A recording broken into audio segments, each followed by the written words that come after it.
People think Alaska is just cold and empty. They're wrong about the empty part. It's full of things that don't want to be found, full of places that don't appear on maps, full of silence that isn't really silent if you know how to listen. In my 23 years as an Alaska State Trooper, I've seen frozen bodies that looked like they were sleeping, villages swallowed by avalanches, and people who walked into the wilderness and chose never to come back. But nothing prepared me for what I found in February 2022, 300 miles northwest of Fairbanks, in a place that, according to every map, every satellite image, every official record, doesn't exist. If you're watching this from Alaska, you know what I mean about the darkness. Not just the absence of light during our endless winter nights, but the weight of it, the way it presses against your mind. Drop a comment. What part of Alaska are you in? And have you ever found something out there that wasn't supposed to be there? My name is Sergeant Mike Kovac, Alaska State Troopers, retired. Well, retired is what they put on the paperwork. The truth is, after what happened at Newcomb, that's what the village called itself, I couldn't do the job anymore. Couldn't look at a map without wondering what else was hidden. Couldn't fly over the wilderness without searching for lights that shouldn't be there. This is the real story. Not what went in the official report.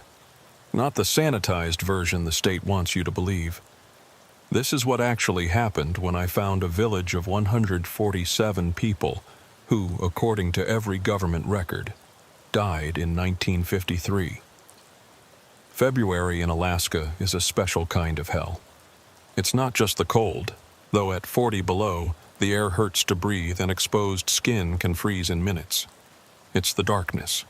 In the far north, the sun barely rises, giving you maybe 4 hours of dim twilight that passes for daylight. It does things to your mind, that darkness. Makes you see things that aren't there. Or maybe it reveals things that are always there, hidden in the light. I was stationed out of Fairbanks, covering a territory roughly the size of Ohio with maybe a few thousand people scattered across it. Most of my calls were routine. Domestic disputes in dry villages, search and rescue for hunters who'd gotten turned around, welfare checks on elderly folks living alone in cabins 50 miles from their nearest neighbor. But on February 15th, 2022, I got a call that was anything but routine. It came from a bush pilot named Tommy Ashlock, a Yupik guy I'd known for 15 years. Tommy had flown everything from medical supplies to mail across interior Alaska, and he knew the terrain better than anyone.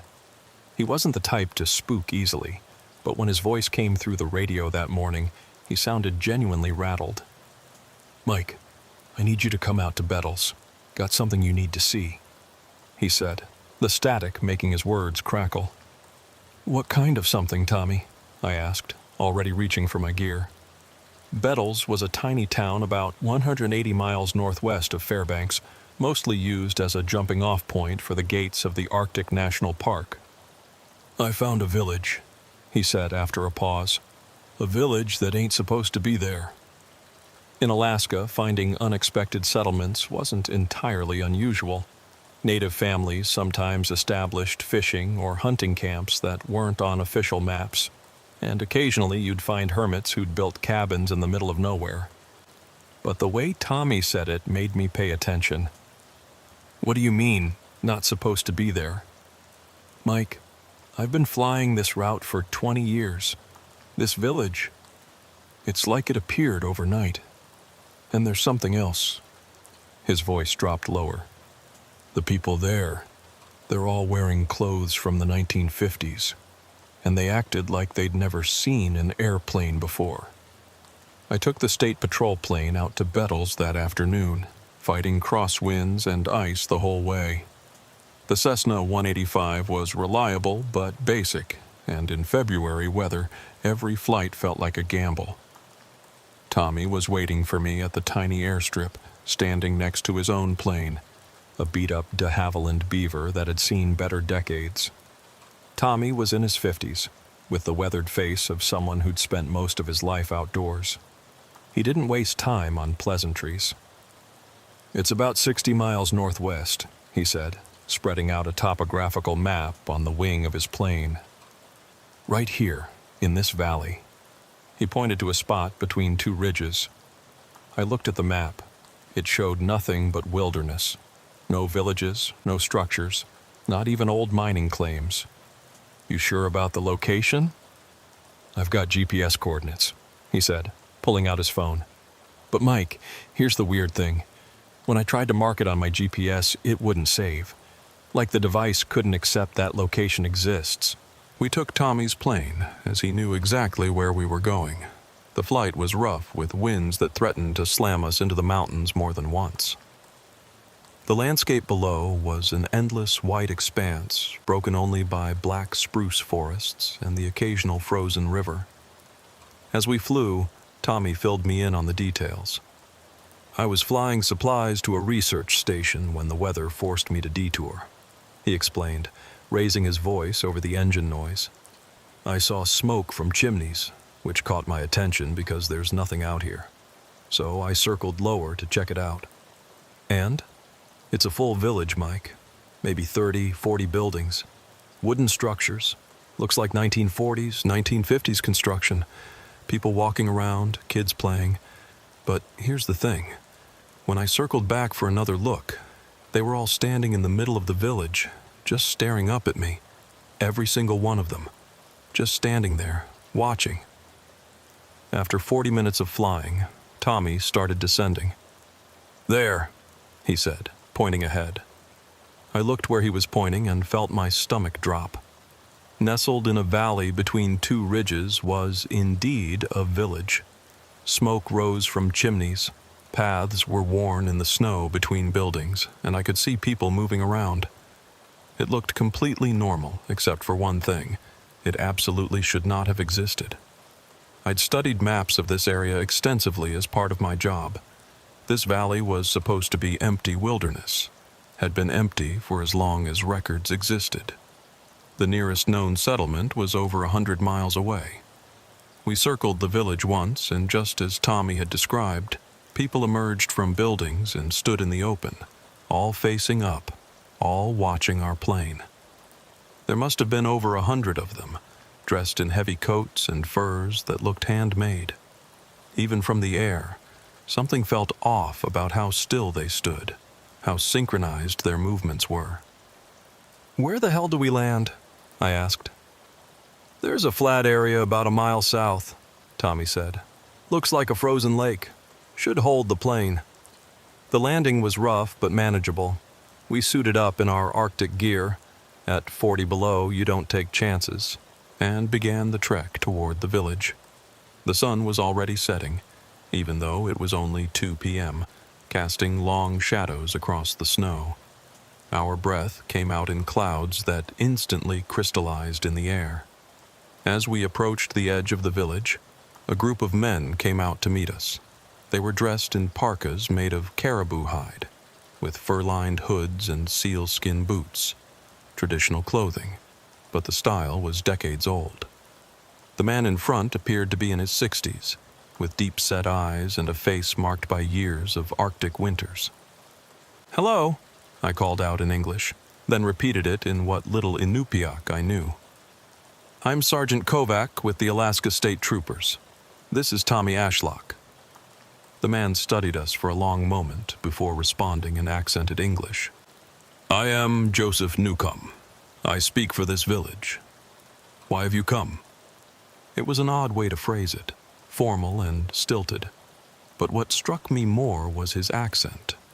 It wasn't quite Native Alaskan, wasn't quite Russian, wasn't quite anything I could place. "We're just checking on folks," I said, keeping my tone friendly, "making sure everyone's okay out here.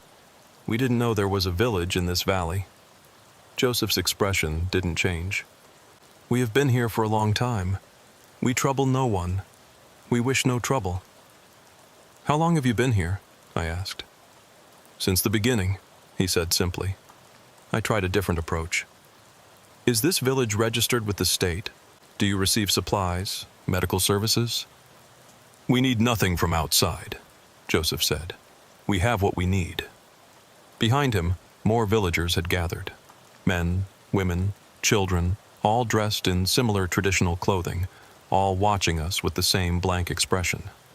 There was something unsettling about their stillness, the way they didn't fidget or whisper among themselves like a normal crowd would. "Could we look around?" I asked. "Just to make sure everyone's all right. It's part of my job." Joseph considered this for a moment, then nodded slowly. "You may look, but you must leave before full dark." He turned and walked back toward the village, clearly expecting us to follow. Tommy and I exchanged glances, then followed. The village was like stepping back in time. The buildings were constructed of logs and rough-sawn lumber, with sod roofs and small windows covered with what looked like scraped animal hide instead of glass. Smoke rose from every chimney, and the smell of burning wood mixed with something else, seal oil maybe, and the distinctive scent of tanned hides. But it was the people that made my skin crawl. They moved normally enough, going about what seemed to be daily tasks, women scraping hides, men repairing tools, children playing simple games. But whenever we passed, they would stop and watch us, their eyes tracking our movement with an intensity that felt predatory. "This is wrong," Tommy whispered to me in English, clearly hoping the villagers wouldn't understand. "These buildings, Mike, some of this construction, it's not just old style. It looks actually old, like it's been here for decades." He was right. The wood was weathered in a way that suggested years of exposure to the elements. The paths worn in the permafrost between buildings couldn't have been made in a single season. Everything about this village suggested it had been here for a very long time. Joseph led us to the center of the village, where a larger building stood, a community hall of some sort. "You wish to know about us?" he said. It wasn't a question. "Yes," I said, "starting with why you're not on any map." "Maps are made by outsiders," Joseph replied. "We did not ask to be on their maps. But surely someone knows you're here. You must trade with other villages, get supplies." "We have what we need," he repeated. I was about to press further when a woman approached, elderly and bent with age. She said something to Joseph in a language I didn't recognize. It had elements of Inupiaq, but was different, older somehow. Joseph's expression changed, becoming harder. "You must leave now," he said abruptly. "It's only 3 p.m., I protested. "The darkness comes early here. You must leave now." There was something in his tone that made argument impossible. As we were escorted back to the edge of the village, I noticed something that made my blood run cold. A group of children were playing near one of the houses, and one of them, a girl of maybe 8 or 9, was holding a doll. It was a simple thing, made of hide and fur, but dressed in a miniature version of a military uniform. A uniform with insignias I recognized from history books. It was a Soviet military uniform from the 1950s. "Tommy," I said quietly, "we need to go. Now." We made it back to the plane as the last light was fading from the sky. As we took off, I looked back at the village. Lights were beginning to appear in windows. Oil lamps, from the look of them, not electric. And in the center of the village, all the residents had gathered again, standing in the same formation, all facing our departing plane. "Mike," Tommy said as we climbed to altitude, "look at your phone. Look at the GPS." I pulled out my phone and checked our coordinates. According to the GPS, we were nowhere. The location simply didn't register. The screen showed our last known position as Bettles, even though we were 60 miles away. "It's like it doesn't exist," Tommy said. "Like the village is in some kind of dead zone that technology can't recognize." We flew back to Bettles in silence, both of us trying to process what we'd seen. When we landed, I immediately tried to research the village, starting with the name. Newcomb didn't appear in any records of Alaska native villages. But then, on a hunch, I started searching through older records, military documents from the 1950s, and that's when I found it. Operation Newcomb, a classified U.S. military operation from 1953. The details were mostly redacted, but what I could piece together was chilling. It involved a joint U.S.-Soviet scientific expedition to study anomalous phenomena in the Arctic. The operation had ended in disaster, with all 147 participants listed as missing, presumed dead after a severe storm. 147 people, the exact number I'd estimated in the village. I showed the document to Tommy, whose face went pale. "Mike, those people in the village, you don't think—" "I don't know what to think," I said. But I knew I had to go back, had to find out what was really happening in that valley. I filed a report with my superiors in Anchorage, requesting backup and resources for a full investigation. The response I got back was not what I expected. Instead of backup, I received a phone call from a number I didn't recognize. The voice on the other end was calm, professional, and absolutely terrifying in its implications. "Sergeant Kovac, you are ordered to cease all investigation into the settlement you discovered. This is a matter of national security. Do not return to that location. Do not discuss it with anyone. Your report has been classified and sealed." "Who is this?" I demanded. "Someone who's trying to keep you alive, Sergeant. There are things in Alaska that are better left alone. That village is one of them." The line went dead. I should have listened. Should have filed the encounter away as unexplained and moved on with my life. But I'd been a cop too long to just let things go, especially when those things involved 147 people who were supposed to have died almost 70 years ago. For 3 days, I tried to follow orders. I went back to my regular patrol duties, responded to calls about drunk snowmobilers and missing hunters. But every night I found myself staring at the photographs I'd taken on my phone. Most were blurry or showed nothing but white landscape, but a few captured the village clearly. The buildings, the people, the impossible existence of it all. On the 4th night, Tommy called me. "Mike, I went back." My blood went cold. "Tommy, what the hell were you thinking?" "I had to. I kept thinking about those kids, about how they looked at us. Mike, something's wrong there. Really wrong." "Where are you now?" "Bettles. I just got back. Mike, the village is gone." I sat up straighter. "What do you mean, gone?" "I mean gone. I flew over the exact same coordinates 3 times. There's nothing there but empty valley. No buildings, no smoke, no paths in the snow. Nothing. It's like it never existed." I was on a plane to Bettles the next morning. I told my supervisor I was taking personal days, didn't mention where I was going. When I arrived, Tommy looked haggard, like he hadn't slept since we'd last spoken. "Show me," I said.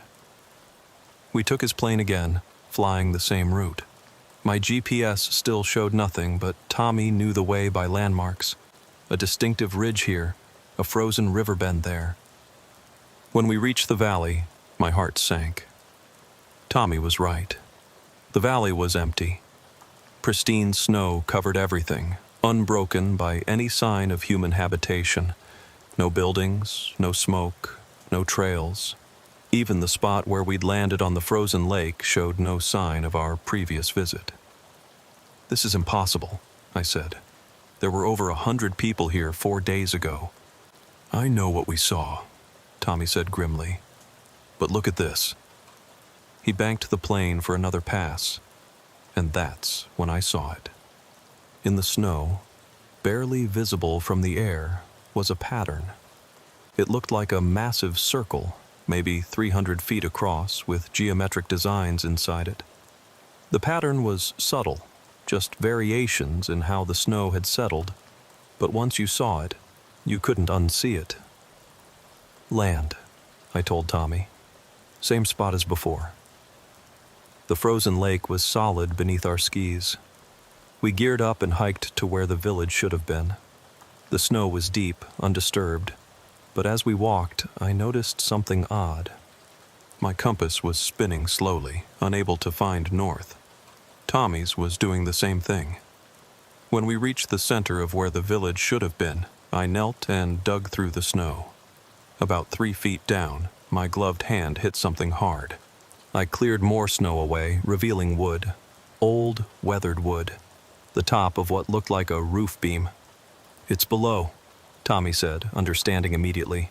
"The whole village is under the snow." But that made no sense. 3 feet of snow doesn't accumulate in 4 days. Not without a major storm, and the weather had been clear. More than that, the snow wasn't fresh. It had the crusty, layered quality of snow that had been there all winter. We spent 2 hours digging, uncovering more evidence of structures beneath, but the sun was getting low, and we had to leave. As we walked back to the plane, I noticed something in the snow. Footprints, but not human. They were too long, with what looked like claw marks at the ends. They led from the buried village toward the mountains, disappearing into a line of trees. "Tommy," I said, pointing to the tracks, "what makes prints like that?" He studied them, his face growing pale. "Nothing I want to meet."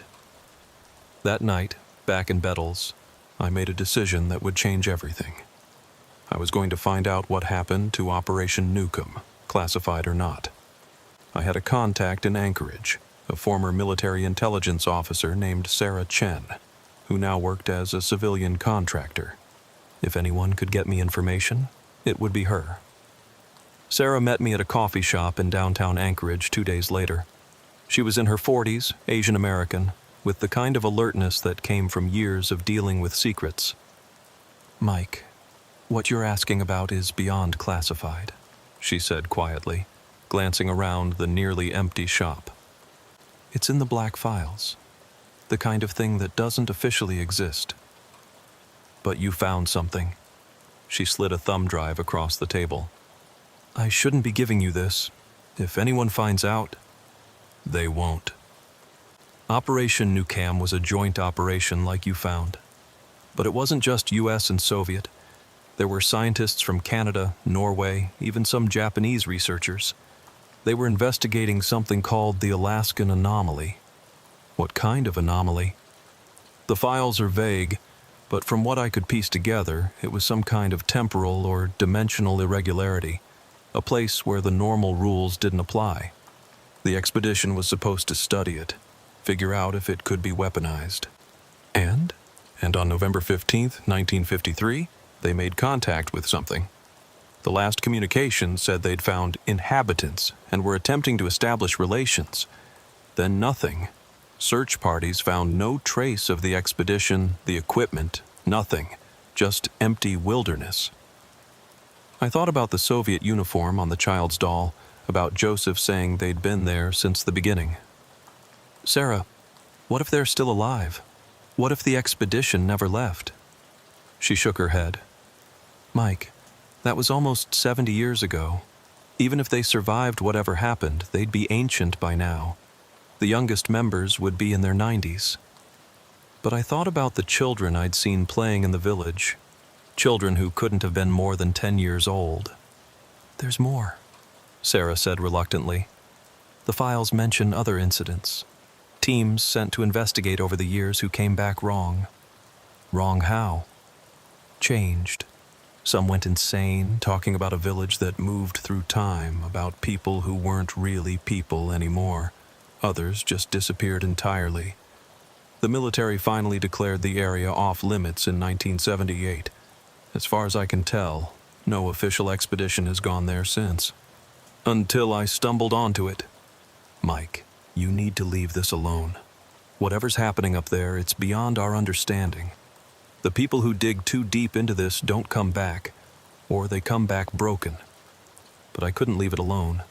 Those were American citizens out there, even if they were from 1953.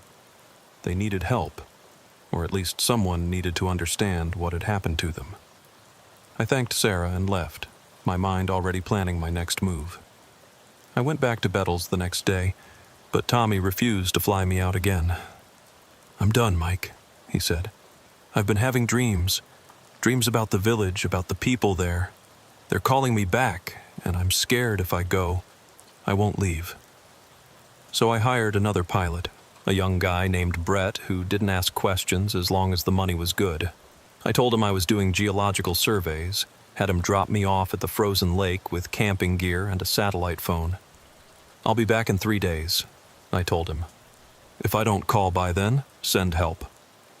As his plane disappeared into the gray sky, I shouldered my pack and headed for the valley.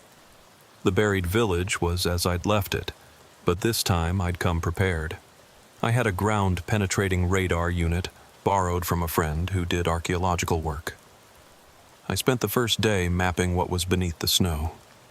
The village was all there, perfectly preserved beneath 3 feet of snow that shouldn't exist. But the radar showed something else, something that made me question my sanity. The readings showed the buildings were simultaneously there and not there, existing in what the device could only interpret as probability spaces. As night fell, I set up camp at the edge of the valley. The aurora borealis was active, green curtains of light dancing across the sky. But as I watched, the lights began to behave strangely, seeming to spiral down toward the valley in patterns that hurt to look at. And then I heard them. Voices, carried on the wind. Singing. It was a hymn, something I half remembered from childhood, but sung in harmonies that no human throat should have been able to produce. The voices were coming from beneath the snow. I grabbed my flashlight and went to investigate. As I approached the buried village, the snow began to glow with a faint blue light. The glow intensified, and suddenly, impossibly, the snow was gone. The village stood before me, exactly as it had been on my first visit. Smoke rose from chimneys, lights glowed in windows, and in the center of the village, all 147 residents stood in a circle, singing. Joseph Newcomb broke from the circle and walked toward me. But something was different about him. His movements were too fluid, too perfect, like someone had studied how humans walk and was imitating it precisely. "Sergeant Kovac," he said, and his voice had that same multi-tonal quality as the singing. "You should not have returned." "What are you?" I asked, my hand instinctively going to my sidearm. "We are what we were made to be," he replied. "The expedition succeeded, in a way. They found the anomaly, found the place where time folds back on itself. They tried to study it, to understand it, but you cannot study something like that without becoming part of it." "You're the expedition members?" "We were. Now we are more. And less. We exist in multiple states simultaneously, 1953, 2022, and many points in between. We are here and not here, alive and not alive." "The children," I said. "How are their children if you've been here since 1953? Joseph smiled, an expression that didn't quite reach his eyes. "Time is not a line, Sergeant. It's a web. The children were born in 1953, in 1967, in 1984, in 2001. All simultaneously. They age and don't age. They are eternal and temporary." My head was spinning, trying to process what he was saying. "Why show yourself to me? Why let me find you?" "We didn't let you find us. You were always going to find us. It already happened, is happening, will happen. And now you're part of it too." I felt it then, a sensation like reality shifting around me. I looked at my hands, and for a moment, I could see through them, could see multiple versions of myself standing in the same spot. Younger, older, different choices leading to different lives, all existing at once. "No," I said, backing away. "I'm leaving." "You can try," Joseph said sadly. "Others have tried.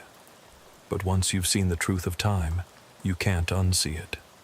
You'll carry it with you, and eventually, it will call you back." I ran.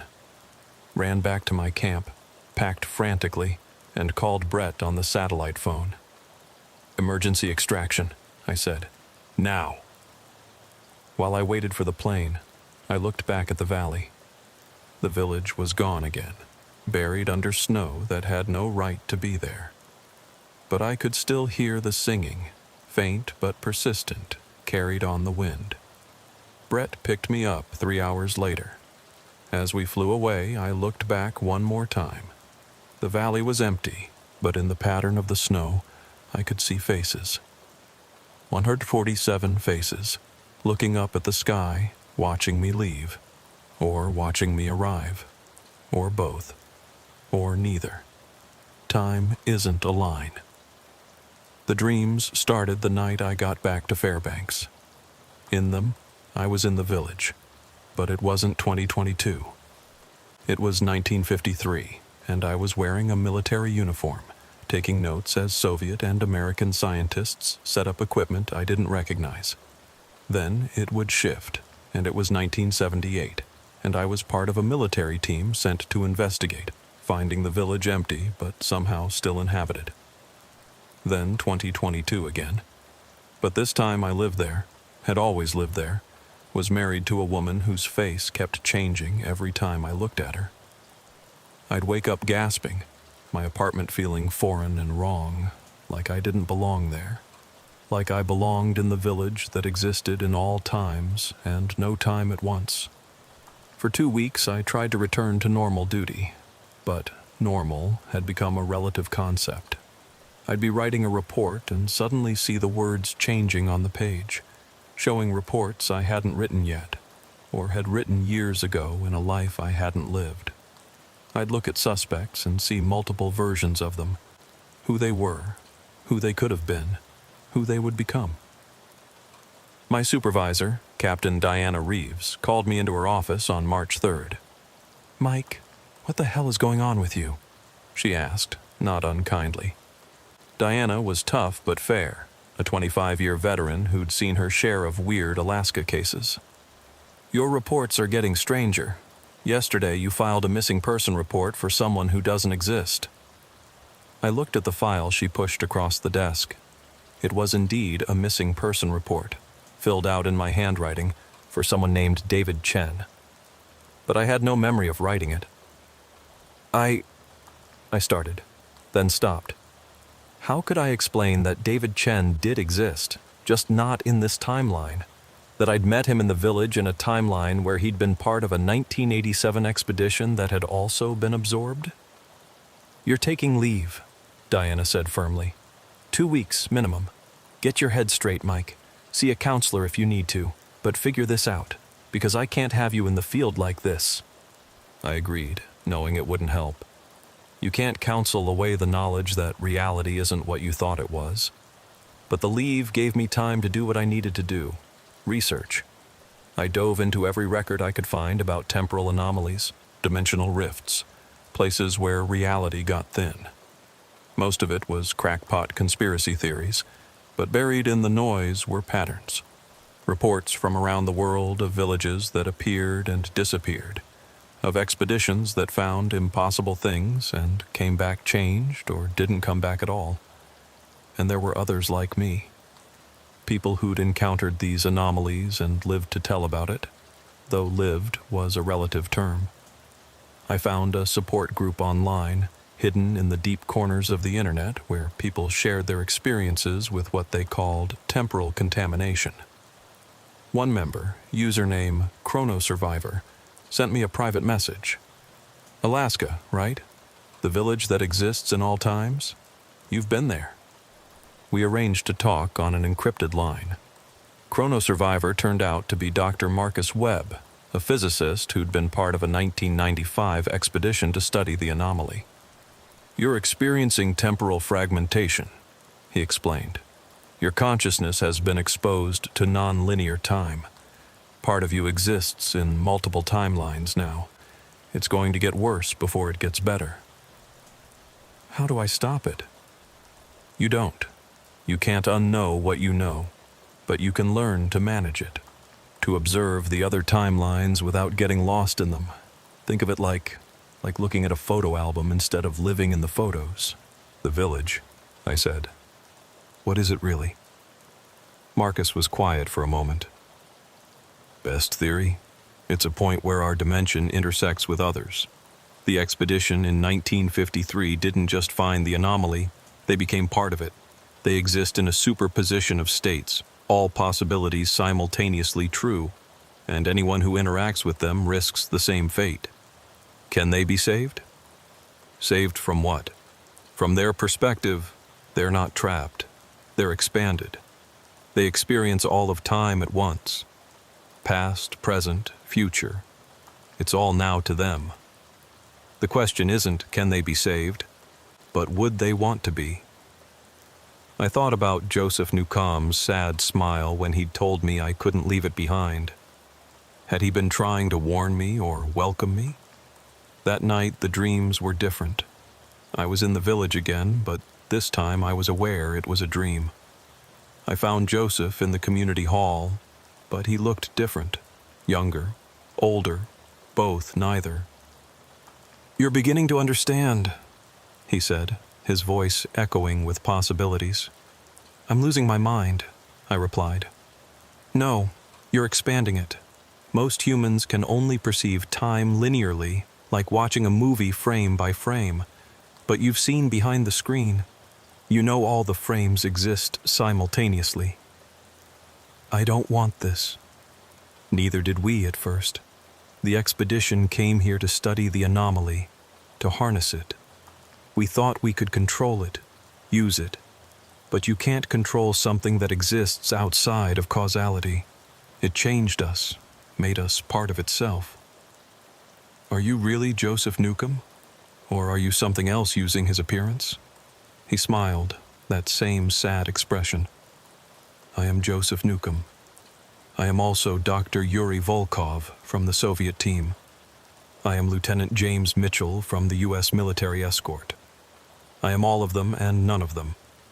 Individual identity becomes fluid when you exist in multiple states." "Why children?" I asked. "Why are there children in the village?" "Because in some timelines we had children. In some, those children grew up and had their own children. In others, they remained young forever. All states exist simultaneously. The 8-year-old girl you saw is also a grandmother of 6, is also someone who was never born, is also someone who will be born tomorrow." I woke from the dream with a nosebleed, my head pounding. When I looked in the mirror, I could swear I saw other faces superimposed over mine. Younger versions, older versions, versions where I'd made different choices. The next day, Tommy called me. "Mike, I'm seeing things," he said, his voice strained. "The village. It's here in Bettles. Not all of it, just glimpses. A building that shouldn't be there, gone when I blink. People in 1950s clothing walking down the street, but only I can see them. It's spreading," I realized with growing horror. The anomaly. Our contact with it is causing it to expand. I called Marcus immediately. Is it possible for the anomaly to grow? To affect areas outside the original zone? "Theoretically, yes," he said, sounding worried. "If enough people become contaminated, if enough consciousness becomes tangled with it, it could create new intersection points. How many people have been exposed?" I did a quick count. Myself, Tommy, Brett, the pilot, the military teams over the years, Sarah who'd accessed the files. Maybe a dozen directly, but who knows how many indirectly. "You need to contain this," Marcus said urgently. "If it spreads to a population center." I thought about Fairbanks, about Anchorage, about what would happen if entire cities started existing in multiple timelines simultaneously. The chaos would be unimaginable. How do I contain something that exists outside of normal space-time? You can't, but you might be able to redirect it. The anomaly seems to be attracted to consciousness, to observers. If you could provide it with a strong enough focal point, you might be able to draw it back to its original location. You mean use myself as bait? I mean offer yourself as an anchor, someone who fully accepts the non-linear nature of time, who can exist in multiple states without fragmenting completely. It's dangerous. You could lose yourself entirely, become like the villagers. I thought about my life. 47 years old, divorced, no kids, a job that was slowly killing me even before I encountered the anomaly. What did I really have to lose? Tell me what I need to do. Marcus walked me through the theory. The anomaly was like a quantum experiment. It existed in superposition until observed, at which point it collapsed into a specific state. But because the villagers existed in multiple states simultaneously, they prevented that collapse. They were permanent observers of all possibilities. You need to become a singular observer, Marcus explained. Choose one timeline, one reality, and hold to it absolutely. Your certainty could force the anomaly to collapse into that single state, at least temporarily. And if I can't hold it, then you become part of the village permanently. I made my preparations carefully. I wrote letters to people I cared about, knowing they might be the last communications I ever sent. I transferred my savings to my sister in Oregon, made sure my will was updated. Then I flew back to Bettles. Tommy was worse. He was seeing the village constantly now, existing in both places at once. His eyes had the 1,000-yard stare of someone seeing too much. I'm going back, I told him. I'm going to try to fix this. You can't fix time, Mike. It just is. Maybe, but I can try to keep it from spreading. He nodded slowly, understanding. I'll fly you. One last time. The flight was surreal. Tommy kept commenting on things I couldn't see. Other planes flying alongside us from different eras, mountains that existed in some timelines but not others. His hands were steady on the controls, but I could see the strain in his face. When we reached the valley, the village was visible, but it was wrong. Multiple versions of it existed simultaneously. The 1953 original, the 2022 version I'd first encountered, and dozens of iterations in between. Buildings appeared and disappeared. People walked through the same space in different decades, and at the center of it all was the anomaly itself. I could see it now, really see it. It was like looking at a hole in reality, a place where all possibilities existed at once. It hurt to perceive, but I forced myself to focus on it. Land, I told Tommy. Mike, if you go in there, I know. We landed on the frozen lake, which was simultaneously frozen, melted, and non-existent. I had to focus on the frozen version to walk on it. Each step was an act of will, choosing which reality to inhabit. The villagers were waiting for me, all 147 of them, in all their iterations. Joseph/Yuri, James, stood at the front, his face cycling through identities. You've come to join us, he said. It wasn't a question. I've come to make a choice, I replied. I walked to the center of the village, to the spot where the anomaly was strongest. Reality was thinnest here, and I could feel myself beginning to fragment. I saw my life spreading out in all directions, timelines where I'd never become a cop, where I'd died in Afghanistan, where I'd had children, where I'd never been born. But I held on to one truth, one certainty. I was Sergeant Mike Kovac, Alaska State Trooper, and I was here on March 17th, 2022, to prevent this anomaly from spreading. I pushed that certainty outward, using every ounce of will I had. For a moment, nothing happened. Then, reality began to solidify around me. The multiple versions of the village began to collapse into one, the 2022 version, with the expedition members aged but alive. The villagers screamed, not in pain but in loss, as their expanded consciousness was compressed back into linear time. The children disappeared. They had never existed, or had existed and grown old, or had existed in another timeline entirely. Joseph stood before me, just Joseph now, an elderly man in his 90s, looking confused and lost. What "What year is it?" he asked. 2022, I told him. "You've been here for 69 years.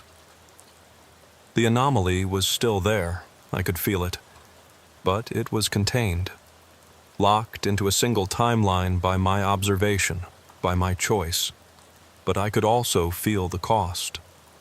Part of me was anchored to this place now, would always be anchored here. I could leave physically, but some part of my consciousness would remain, keeping the anomaly collapsed, preventing it from spreading. "We need to evacuate them," I told Tommy when I returned to the plane. "Get rescue teams here. These people need medical attention, psychological help." "Mike, your eyes." I looked in the plane's mirror. My eyes had changed. They held depths that hadn't been there before, reflections of times that were and weren't. I was still Mike Kovac, but I was also the Mike Kovac who had chosen to stay, who had chosen to leave, who had never come here at all. "I'm okay," I lied. "Let's get help for these people." The rescue operation was a masterpiece of bureaucratic fiction. Officially, we'd discovered a remote religious commune that had been living off the grid for decades. The elderly members were suffering from mass delusion brought on by isolation and possibly contaminated water supply. The story was absurd, but it was the kind of absurd that people could accept. The truth would have been harder to swallow. The evacuation took 3 days. Military helicopters flew in. Medics treated the expedition members, those who had aged normally once I'd collapsed the timeline. Of the original 147, only 43 were still alive in our singular timeline. The rest had either died of old age in the intervening decades, or had never existed in this version of events. The mathematics of it made my head hurt if I thought about it too long. Joseph Newcomb, whose real name turned out to be Dr. Joseph Novak, a quantum physicist from MIT circa 1953, was airlifted to Anchorage. Before he left, he grabbed my arm with surprising strength. "You've taken our place," he said, his eyes clearing for a moment. "Someone has to anchor it. Someone always has to anchor it."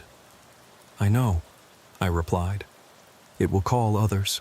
The anomaly needs consciousness to define itself. You'll have to keep them away, or teach them what you've learned." "For how long?" He smiled sadly. "Time isn't a line, Sergeant. You'll be here for no time, and all time. You've already been here forever, and you've never been here at all."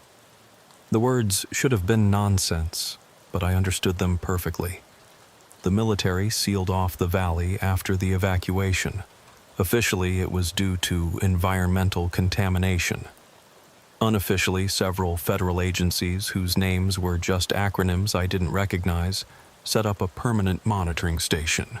They offered me a position as a consultant, which really meant they wanted to keep tabs on me. I accepted, but not for the reason they thought. I returned to Fairbanks to wrap up my affairs. Captain Reeves was waiting with my resignation papers already prepared. "I don't know what happened out there, Mike," she said. "And I don't think I want to know. But you're different now. Changed. This job, it's not for you anymore." She was right. How could I write traffic tickets when I could see the driver in multiple timelines? How could I investigate crimes when I knew that in other realities they hadn't happened or had happened differently or were happening right now? "Take care of yourself," Diana said as I turned in my badge. "Whatever you found out there, I hope it was worth it." Worth. Another concept that had become relative. I moved to Bettles permanently. It was close enough to the valley that I could monitor it, far enough that the anomaly's direct influence was minimal. Tommy was there too, similarly changed. We didn't talk much about what we'd experienced, but we didn't need to. We could see it in each other's eyes, the depth, the multiplicity, the burden of knowing too much. The monitoring station was a small building filled with equipment that supposedly measured electromagnetic fields, gravitational fluctuations, and quantum variations. Most of it was for show. The real monitoring was done by people like me. those who had been touched by the anomaly and could sense when it was stirring. My official title was Anomaly Response Coordinator. My real job was to be a lighthouse keeper for reality. The first incident came 2 months after the evacuation. A group of extreme hikers had somehow bypassed the military perimeter and were heading toward the valley. I intercepted them 5 miles out, using my federal credentials to turn them back. They complained, threatened to post about government cover-ups online. I let them. Conspiracy theories were easier to dismiss than the truth. The second incident was more serious. A Russian scientific expedition, following up on old Soviet records about Operation Nukem, tried to reach the valley. This required federal intervention, diplomatic channels, veiled threats about international incidents. They turned back, but I knew they'd try again. The anomaly called to curious minds like a siren song. But the real challenge came from the anomaly itself. Even collapsed into a single timeline, it wasn't stable. Reality remained thin in the valley. On certain nights, when the aurora borealis was particularly active, I could see the village reforming. Not physically, but as an echo, a possibility trying to reassert itself. Each time, I had to reinforce my observation, my choice of which timeline was real. The effort was exhausting. Each intervention left me a little less grounded in normal reality. I started keeping detailed journals, not just of events, but of which timeline I was choosing to inhabit. Some mornings, I'd wake up and have to check my notes to remember which version of events was supposed to be true. Tommy helped when he could, but he was fighting his own battle. The temporal contamination affected him differently. He existed in multiple times simultaneously but was aware of all of them. He'd have conversations with people from different decades, all happening at once in his perception. Eventually, he stopped flying.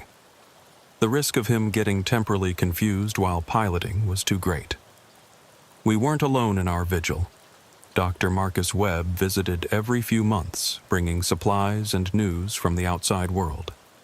Sarah Chen, my contact who'd first given me the classified files, turned out to be part of a larger organization that monitored anomalies worldwide. There are 12 known sites, she told me during one visit, places where reality is negotiable. Each one has a keeper, someone like you who maintains the boundary. What happens if a keeper fails? Then the anomaly expands. Best case, it affects a small area and we can contain it. Worst case, well, there are cities that used to exist that don't anymore. Not destroyed, just edited out of the timeline. The responsibility was overwhelming. I was literally holding reality together through sheer will and observation. 1 year after the evacuation, on a particularly dark winter night, I had a visitor. Not in the physical sense, but in the space between waking and sleeping where the anomaly was strongest. It was the collective consciousness of the original expedition, the parts of them that still existed in the collapsed possibilities. "You're dying," they told me, their voices harmonizing across timelines. The human mind isn't meant to maintain this kind of observation indefinitely. I knew they were right. I could feel it in my body. The strain of existing partially in multiple timelines was taking its toll. I was aging faster in some timelines, slower in others, but the average was not in my favor. "How long do I have?" I know time isn't a line," I interrupted. "But in this timeline, the one I'm maintaining, how long?" 2 years, maybe 3. "What happens to the anomaly when I die?" "It expands. Unless what? Unless you train a replacement. Someone who can take over the observation, maintain the collapse." I thought about it. Condemning someone else to this existence, to being forever partially unstuck in time, seemed cruel. But the alternative was potentially losing entire cities to temporal instability. Or, the collective continued, you could let go. Stop maintaining the singular timeline. Join us in the superposition. Exist in all times, all possibilities. It was tempting. To stop fighting, stop choosing, just exist in the infinite now that the original expedition had discovered. But I thought about the chaos that would cause, the lives that would be affected. "No," I said firmly.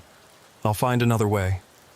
The solution came from an unexpected source. 3 months later, a young woman named Jennifer Tikiak arrived in Bettles. She was Inupiaq, a graduate student in quantum physics from UAF, and she had dreams about the valley. "My grandmother told me stories," she explained when we met, "about places where the world is thin, where different times blend together. She said our family had a responsibility to watch these places, to keep them from spreading. I thought it was just folklore until I started having the dreams." She was already partially connected to the anomaly, a natural sensitivity that ran in certain bloodlines. Indigenous peoples had been dealing with these sites long before Western science stumbled onto them. "I can teach you," I offered. "But once you learn, you can't unlearn. You'll be changed forever." "I'm already changed," she replied. "At least this way, I'll understand why." Training Jennifer took a year. Teaching someone to observe reality in a way that collapsed quantum superposition without losing themselves in the process was like teaching someone to breathe underwater. It required a fundamental shift in how she perceived existence. But she was a natural. Her cultural background, with its nonlinear understanding of time and connection to the land, made the concepts easier for her to grasp. Where I had to fight to maintain a singular timeline, she seemed to flow with it, guiding reality rather than forcing it. "Your people knew about this," I said one day as we stood at the edge of the valley. "We've always known," she replied. "We just had different words for it. You call it an anomaly. We called it a breathing spot, a place where the world inhales and exhales different possibilities." By my 3rd year as keeper, Jennifer was ready to take over primary observation. The transition was gradual. She would maintain the collapse for hours, then days, while I rested. Each time she took control, I felt a loosening, a relief from the constant pressure of holding reality in place. Tommy passed away that winter. Not dramatically, just quietly in his sleep. But I saw him afterward, existing in the timelines that hadn't quite let go. He seemed peaceful, finally able to experience all times without the confusion that had plagued him in life. "It's not so bad," his echo told me, "once you stop trying to make it make sense." Dr. Joseph Novak died 2 weeks later in a nursing home in Anchorage, the last of the original expedition, at least in this timeline. But I could feel them all, still existing in the possibilities, in the paths not taken. On the 4th anniversary of my first encounter with the village, I made my decision. Jennifer was ready, more ready than I had ever been. She understood the anomaly in a way I never could, saw it as part of the natural order rather than an aberration to be contained. "I'm leaving," I told her. "Not just Bettles, Alaska, maybe the country, somewhere far enough that the connection weakens." "Will that work?" she asked. "I don't know, but I need to try. I need to know if I can still exist as just Mike Kovac, not as the keeper, not as someone partially unstuck in time." She nodded, understanding. "The valley will be safe. My family has been preparing for this responsibility for generations, even if we didn't fully understand what we were preparing for." I left on a clear morning in March, 5 years after first discovering the village.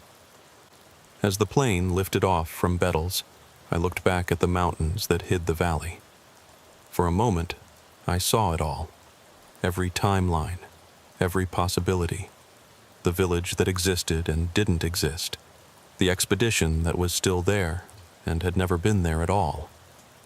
Then I closed my eyes, made my choice, and let it go. The relief was immediate and overwhelming. The constant pressure I'd lived with for 5 years eased. I was just Mike Kovac again, mostly. The knowledge remained, the understanding that reality was far more fluid than most people realized. but the responsibility had passed to someone better equipped to handle it. I settled in a small town in Maine, about as far from Alaska as I could get while staying in the country. I worked as a security consultant, a job that required no engagement with temporal anomalies or reality-threatening phenomena. For 6 months, I almost felt normal. Then the dreams started again. Not about the village in Alaska, but about something here, something old in the Atlantic, something that fishermen had been avoiding without quite knowing why for generations. Because here's the truth I learned. The anomalies aren't random. They're not mistakes or glitches in reality. They're pressure valves, places where the infinite possibilities of existence can bleed through. And some of us, for whatever reason, are sensitive to them. We're drawn to them, or they're drawn to us. Maybe it's genetic, like Jennifer's family. Maybe it's psychological, minds that can handle the paradox of multiple realities. Or maybe it's just bad luck, being in the wrong place at the wrong time and seeing something you can't unsee. I ignored the dreams for a while, but eventually I made a call to Sarah Chen. "There's something off the coast of Maine," I told her. "We know," she replied. "We were wondering when you'd notice. Are you ready to get back to work?" I thought about the village in Alaska, about Jennifer maintaining the boundary, about Tommy existing peacefully in multiple timelines. I thought about the responsibility of keeping reality stable for people who would never know it needed keeping. "Time isn't a line," I said, repeating the words that had become my mantra. "No," Sarah agreed. "It's a web. And we're the spiders trying to keep it from tangling." I took the assignment, because that's what people like us do. We stand at the boundaries, at the places where reality gets thin, and we hold the line. Not because we want to, but because someone has to. The village in Alaska still exists, in all its timelines, and none of them. Jennifer keeps watch, as her children will after her, and their children after them. The anomaly remains, waiting, patient, eternal. And somewhere, in the possibilities that weren't chosen, 147 members of a 1953 expedition still walk through a village that exists outside of time, experiencing all of eternity in a single moment. Time isn't a line, it's a choice. And every day, people like Jennifer and me make that choice for everyone else. They never thank us. They never know we exist. But we keep watching anyway. Because someone has to. End recording. Sergeant Mike Kovac's current whereabouts are classified. Reports of anomalous activity off the coast of Maine are under investigation. The village at coordinates redacted remains under federal quarantine. Do not attempt to locate or visit the site. Time isn't a line, but sometimes it's better to pretend it is.